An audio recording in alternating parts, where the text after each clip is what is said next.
Hello বন্ধুরা, চলে এলাম আবার একটা ব্লগ নিয়ে। ছোট্ট একটা মিনি ব্লগ দেখে নিন সবাই। আজকের দুপুরের মেনু চলুন।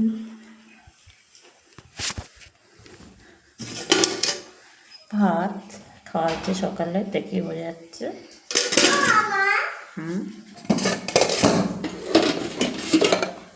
থোড় আলু দিয়ে কালো জিরে কাঁচা লঙ্কা চিনি দিয়ে ভেজেছি।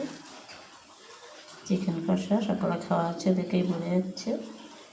ছেলে কষা মাংস হওয়ার পরে ভাত খায়। ভোলা মাছের ঝাল সকালে একজনকে দেওয়া হয়েছে। ধনে পাতা, সর্ষে বাটা, টমেটো সব কিছু দিয়ে ঝাল করা।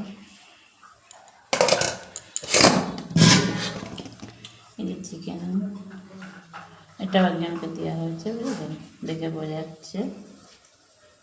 চলুন, শুভ দুপুরের আন্তরিক অভিনন্দন রইল। ছোট্ট একটা মিনি ব্লগ দেখার জন্য অনেক অনেক শুভেচ্ছা রইল দাদাভাই, দিদিভাই, কাকিমা, মাসিমার জন্য। আমার পাশে থাকবেন, আমিও থাকবো। কমেন্ট করলে আমি পাশে আছি, কমেন্ট ধরে আপনাদের কাছে চলে যাবো। শুভ দুপুর।